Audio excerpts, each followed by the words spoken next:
எனக்கு கொடுத்த நேரத்தில் சீக்கிரமாக செல்லப்படணும். வணக்கம். உயர்மேடையில் அமர்ந்திருக்கும் உத்தமர்களுக்கும் வணக்கம். ஏசுதார் கேட்ட மாதிரி உங்களால் யார் உத்தமர்கள் கை கொடுக்கணும்? எவரும் கை கொடுக்கணும். அப்படிதான் நம்ம கதை.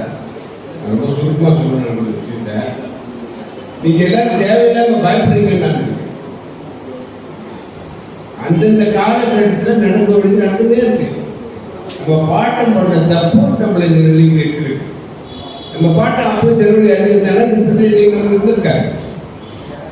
ஏன்னா வழியில் எங்க காலத்துக்கு ஊருக்கு 2 பேர் படிக்கணும். அப்புறம் எங்க அப்பா காலத்தில் ஏற்படுத்தணும். அப்போ அந்த காலகட்டத்தில் அவங்க நடந்துக்கிட்டாங்க. நம்ம பெருமைப்பட வேண்டிய ஒரே விஷயம் என்னன்னா, நம்ம கௌரவத்தை எந்த ஜெனரேஷனுக்கு கொடுங்க, இன்ன வரைக்கும் கொடுங்க.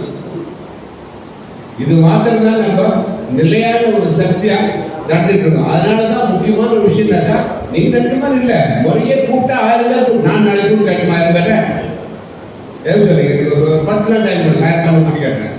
அதெல்லாம் பிரச்சனையே கிடையாது. கேட்க மாறேன் இருக்கு மாறேன், அதெல்லாம் நம்ம தேவையில்லாம பொறுமையில் உட்காந்துருக்கோம்.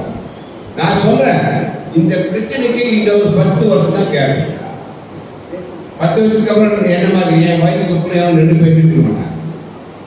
இன்னும் 10 வருஷத்துல 95% மீனவ படிச்சிருக்கோம். அன்றைய நிலையை பார்த்தீங்கன்னா உங்களுக்கு புரியும் என்ன நடக்க போகுது.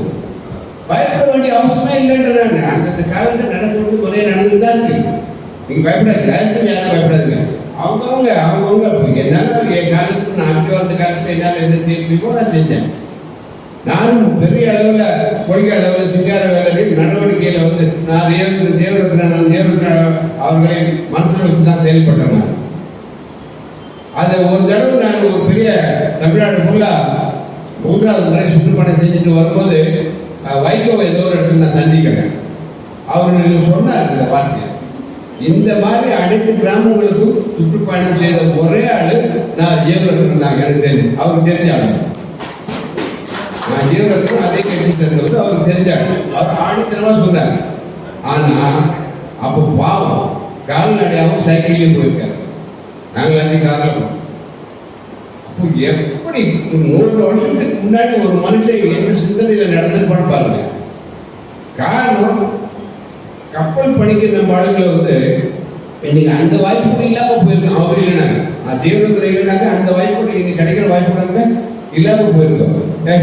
எங்களால் படிச்சிருக்க மாட்டான், செலக்ட் பண்ணுமா கையை நீட்டு சொல்லி கிள்ளிப்பாரு, இந்த இடம் ஸ்ட்ராங்காக இருந்துச்சுன்னா எடுத்துக்காங்க. அந்த வழிமுறையில் தான் கப்பல் மாலுமிகள்லாம் கப்பலுக்கு போகிறாங்க. நம்ம சும்மா தாவலுக்கு தண்டு தாவலுக்கு தெரிஞ்சா போல அவங்க கப்பலுக்கு போகலாம். அந்த நிலையை உருவாக்குறது நான் ஜீவனத்தில் அவர் பிறந்தநாள் முறையில் நான் அவரை பற்றி சில விஷயங்களை அதை சொல்லி ஆகும். அப்போ எங்க ஊர்ல பிறந்து வளர்ந்து எங்க ஊருக்கு நான் படித்த பள்ளிக்கூடம் அவர் கட்ட பள்ளிக்கூடம், நான் மாமாலாம் படித்த பள்ளிக்கூடம் அவர் கட்ட பள்ளிக்கூடத்தில் நாங்கள் படித்தோம். 5வது தான் படித்தோம். அதுக்கப்புறம் எனக்கு 5வது மேலே அங்கே ஒன்றும் கிடையாது. எங்கள் அம்மாவால் அதுக்கு மேலே படிக்க வைக்க முடியல. அதுக்கப்புறம் எங்கள் மாமா படிக்க வச்சாரு. அவர் இன்னும் 8வது தான் படிக்க வச்சாரு. ஆனால் நான் படித்தவனா படிக்காதன்னு சொல்றது எனக்கு புரியல. ஒரு சுருக்கமான கதை மாத்திரம் சொல்லியிருக்கேன். நான் படிப்புல 8வது தான் படித்தேன். வாழ்ந்து முடிக்கும் போது மெரைன் இன்ஜினியரிங் கம்ப்ளீட் பண்ணி சில மொழிகள் பேசுவேன். ஆங்கிலம் நல்லா பேசினா நண்பர்கள் எல்லாருக்கும் தெரியும். இந்தி, மலையாளம், தெலுங்கு போன்ற நம்ம உள்நாட்டு மொழிகள் பேசுவோம். இங்கிலீஷ்ல 3 தெலுங்கு பேசுவேன். அமெரிக்க தெலுங்கு பேசுவேன், பிரிட்டிஷ் தெலுங்கு பேசுவேன். ஏன் இதை சொல்றேன்னா, நான் படிச்சேன்னு சொல்லிக்கிறேன். நான் 8வது தானே படிச்சிருக்கேன். இதுல பத்தி நான் அதான் சொல்றேன், பயப்படாதீங்கன்ற. நான் இன்னும் 10 வருஷத்துல நம்மளை தொடர்ந்து ஆட மாட்டாங்க. ஏன் தெரியுமா, இந்த திராணி இருக்குல்ல, நமக்கு இயற்கை ஆட்ட திராணி, அது அப்போ இருக்கும், எப்போ இருக்கும். படிக்கல, நம்மளாம் கஷ்டப்பட்டோம். அதுக்கப்புறம் படிக்க வச்சாங்க, படிச்சுட்டு இருக்காங்க, இப்போ படிச்சுட்டு இருக்காங்க. இன்னொரு 10-15 வருஷத்துல படிக்காத மீனவனுக்கு இல்லை. அந்த நிலை வந்துச்சுனாக்கா உங்க பிரச்சனையே தெரிஞ்சு.